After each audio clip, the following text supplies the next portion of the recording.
ये सारी चीज़ों को 2 मिनट के अंदर आपको वाइंड अप कर रहा हूँ, सारे आपकी क्वेरीज को वाइंड अप कर रहा हूँ। जैसा है ना, फाइनल बाइट तो सर ने जो बताया वो तो आई गई है। चूँकि सर इसमें अभी माननीय मुख्यमंत्री जी के भी अभी सख्त निर्देश प्राप्त हुए, अभी मेरे पास भी कॉल भी है और बीच में भी आई थी।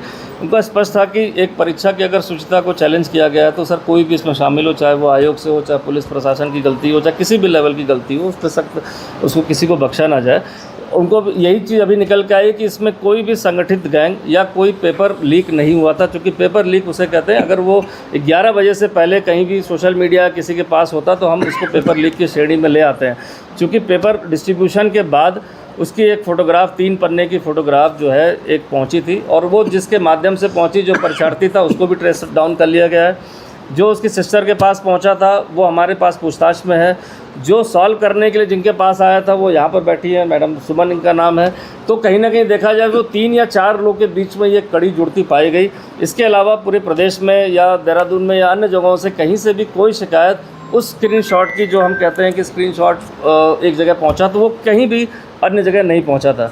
अब ये जो बात अभी पूरी पूछताछ में आ गई है कि इनको कहीं ना कहीं जब शक हुआ ऐसा कि कहीं ना कहीं इनको ट्रैप में लेकर 15-20 सवाल के क्वेश्चन पूछे गए, तो इनके द्वारा अपने सिस्टर को और उसमें एक शिकायत, थाने को शिकायत करने की बात बताएगी। और उस पेपर जो भेजा गया तो उसकी स्क्रीनशॉट भी ले ली कि कहीं ना कहीं को डाउट हो गया था। और इनकी एक छोटी सी कॉल रिकॉर्डिंग में भी मिली है जिसमें वो उससे पूछ रहे हैं कि भाई ये पेपर कहाँ से तुम्हें मिला। तो कहीं ना कहीं इनकी इंटेंशन उस गैंग या कहेंगे उस चैनल में नहीं थी, लेकिन इनको किसी न किसी रूप में ट्रैप करके उस सवालों के जवाब लिए गए इनसे कि मिल जाएंगे जवाब, और जिससे जवाब मांगे थे इनसे वो भी हमारे पास पूछताछ में है। अब पूरी बात ये आती है कि क्या जब ये चीज़ें ओपन हो गई थी 11:30 बजे, 11:45 बजे, और इनको भी डाउट हो गया था, इन्होंने एक एप्लीकेशन टाइप करी जो उनके फ़ोन पर भी हमें रिट्राइव हुई है, 12 बजे के करीब की है, जो थाने पर शिकायत को लेकर थी। लेकिन इनको पर्पसली रोका गया कि आप इसकी शिकायत ना करें, इसको अपने स्तर से देखा जाएगा। क्योंकि इतनी बड़ी परीक्षा है जहाँ छात्रों के पूरे हित जुड़े हुए हैं, और इस तरह की जो हमारा जो अभी जो भर्ती में अनुचित साधनों की रोकथाम का जो अधिनियम पास हुआ, जो कानून बन चुका है, उसमें 2 चीज़ें स्पष्ट हैं कि परीक्षा की शुचिता को लेकर अगर कोई अफवाह फैलाता है या कोई ऐसा कृत्य करता है कि उससे आम जनमानस में या छात्रों में कोई भ्रम की स्थिति पैदा हो, तो डेफिनेटली वो धारा, अगर ऐसा किसी ने कृत्य जानबूझकर किया है तो उस पर लागू होगी। क्योंकि जैसा अभी चेयरमैन साहब का भी जो आ गया था उसमें लेटर भी प्राप्त हो गया था, सोशल मीडिया का संज्ञान भी ले लिया गया था, इसमें एसआईटी का गठन भी कर लिया गया। प्राइमरी जांच में बहुत सारी चीज़ें आ चुकी हैं, विटनेस भी हमारे सामने है और भी चीज़ें आ चुकी हैं। तो मुझे लगता है विदिन 1-2 घंटे के अंदर ये पिक्चर एकदम क्रिस्टल क्लियर हो जाएगी कि किस तरह से किस सेंटर पर, जैसे बताया कि बहादुरपुर की क्या लापरवाही हुई थी, इंडिविजुअल लापरवाही थी, और वो कैसे यहाँ तक स्क्रीनशॉट के 3 पन्ने पहुँचे हैं, वो भी मुझे लगता है कि आने वाले अभी 1-2 घंटे के अंदर क्लियर हो जाएगा। लेकिन मैं स्पष्ट करना चाहूँगा, इतनी जांच हमारी, जैसे एसटीएफ की यूनिट हमारी इंटेलिजेंस की है और हमने कर ली है, कहीं भी इसके अलावा इन 3-4 लोग के अलावा कोई भी इस लाइन में कहीं भी कनेक्टेड नहीं है। ना वो 3-4 पन्नों की जो स्क्रीनशॉट थी कहीं अन्य किसी के पास सर्कुलेट हुई है, ना फॉरवर्ड हुई है।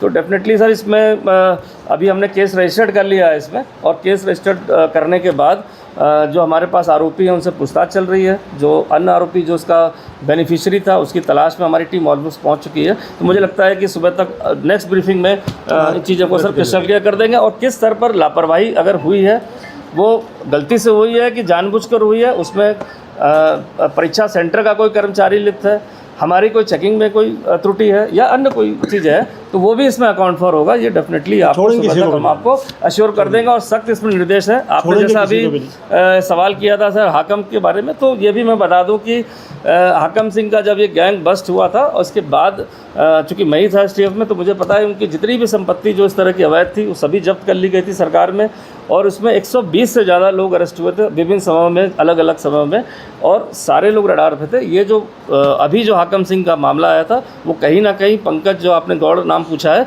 वो कहीं ना कहीं फॉर्जरी से रिलेटेड था। उसमें कहीं कोई पेपर किसी के पास नहीं था, ना कोई सेटिंग थी। बस ये था कि अगर छात्रों को ऐसा प्रलोभन देकर अगर हमें कुछ पैसे कुछ समय के लिए मिल जाते हैं और किसी का सिलेक्शन हो जाएगा तो वो देख लेंगे, नहीं तो वापस कर देंगे, एटलीस्ट वो मनी हमारे पास हो जाएगा।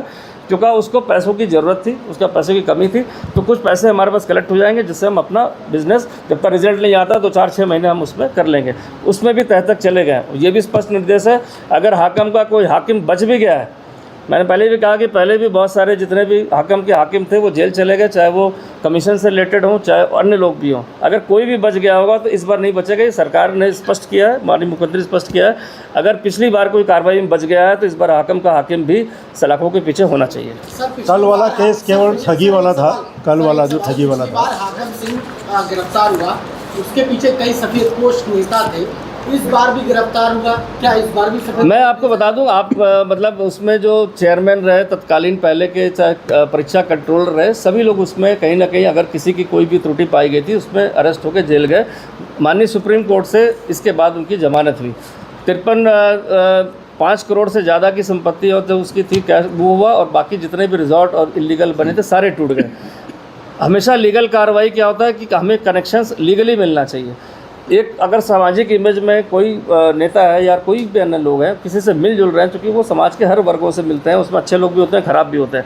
आज मैं किसी से मिलता हूँ वो अच्छा होता है और कल उसका कैरेक्टर ख़राब हो जाए, तो ये इस पर नहीं करके देखा। हम ये देखते हैं कि क्या उसकी संलिप्तता उस अपराध में थी कि नहीं थी, तो डेफिनेटली जिसकी संलिप्तता है वो अकाउंट फॉर होगा। पहले भी बड़े बड़े लोग जेल चले गए, और ये मैं इसीलिए बार बार रिपीट कर रहा हूँ, आपका क्वेश्चन बार बार आया, चूँकि कल भी हमने जेल भेजा है, उसमें सिर्फ फॉर्जरी की इंटेंशन थी, कोई पेपर लीक नहीं था। लेकिन फिर भी मैं रिपीट कर रहा हूँ, जैसा मुझे निर्देश प्राप्त हुए हैं कि अगर हाकिम का कोई हाकिम बच भी गया तो इस बार वो छूटना नहीं चाहिए। ऑफिशियल कोई गिरफ्तारी, ऑफिशियली कोई अरेस्टिंग अभी चूंकि पूछताछ चल रही है, चूंकि और डेफिनेटली रात भर में कल तक में तो सभी लोग मेरे ख्याल से जो भी इसमें है वो अरेस्ट हो जाएंगे। टोटल अभी मैंने कहा कि हिरासत में लेके पूछताछ की जा रही है, और डेफिनेटली कि जब हिरासत में ले लिया तो कुछ ना कुछ इसमें अभी तो देखिए जो भी हमारे टच में आए हैं इसमें बहुत ज़्यादा लोग इन्वॉल्व ही नहीं है, इसमें सिर्फ एक फैमिली के मेंबर्स इन्वॉल्व हैं, तो डेफिनेटली फैमिली के मेंबर्स हैं। संगठन सोमवार को जो है सचिवालय कुछ करने की तैयारी कर रहा है, तो इस सभी ये आपने अच्छा कहा। देखिए मैं अपने सभी और सर भी इसमें अपील करेंगे,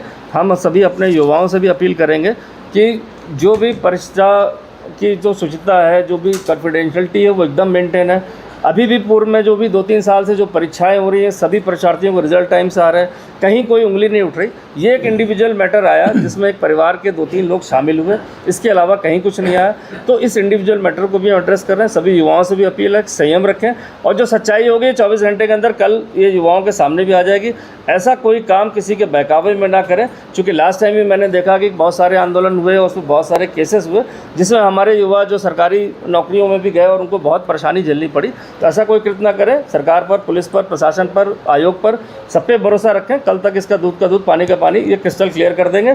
आप अपनी बातों को कोई कहने आना चाहता है वो डेफिनेटली आयोग से कहे, वहाँ मिले, क्वेरी करे, पुलिस से करना उनसे करे, बट कोई भी ऐसा काम ना करें जो कानून के दायरे में आपके आगे जो परीक्षा दे रहे हैं और आपके सिलेक्शन के बाद आपको कानूनी नौकरी में दिक्कत करे। टोटल एक और बता दूं मैं, इसमें जो